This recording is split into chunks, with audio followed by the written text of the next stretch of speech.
বলিউডে কি তিন খানের আসন টলমল? এখনই এমন কথা বদ্ধমূলভাবে বলা না গেলেও অনুরাগীরা কিন্তু বেশ দুশ্চিন্তায়।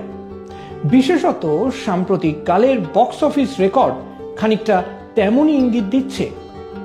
2023 সালে শাহরুখ খানের পাঠান আর জওয়ান দুর্দান্ত ব্যবসা করলেও বাকি দুই খানের সিনেমা কিন্তু তেমন ব্যবসা করতে পারেনি, এবং সেটাও বেশ কয়েক বছর ধরে। গত বেশ কয়েক বছরে বাকি দুই খান সালমান ও আমিরের তেমনভাবে কোনো ব্লকবাস্টার হিটই নেই। সাম্প্রতিক বক্স অফিসের রেকর্ড এই কারণেই চিন্তায় রেখেছে অনুরাগীদের। 2025 সালে কি চিত্রটা বদলাবে?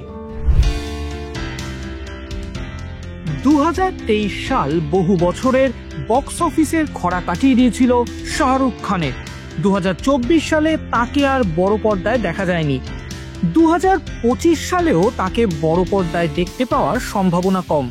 তার পরবর্তী ছবি 3 মুক্তি পেতে পেতে সেই 2026, অর্থাৎ শাহরুখ ভক্তদের জন্য 2025 সালে অন্তত বড় পর্দায় তেমন কোনো আশার খবর নেই।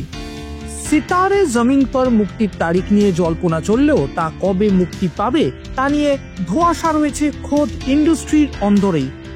ইন্ডাস্ট্রি বিশেষজ্ঞদের মতে 2025 সালেই মুক্তি পেতে পারে আমির খান ও জেনেলিয়া ডিসুজা অভিনীত এই ছবিটি আমির খানের ক্যারিয়ারের কামব্যাক ছবি হতে পারে বলেও মনে করছেন অনেকে।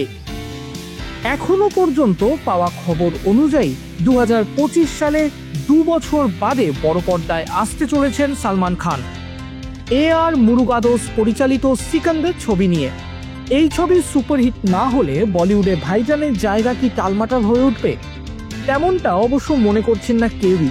তিনি সালমান খান বলেই তার ক্ষেত্রে যা হিসেব তা তো আর বাকিদের ক্ষেত্রে প্রযোজ্য নয়। তবে এ কথাও ঠিক যে সিকান্দার হিট না করলে কপালে যথেষ্ট ভাঁজ পড়বে মহা তারকা সহ আর কোটি কোটি অনুরাগী বৃন্দেরও।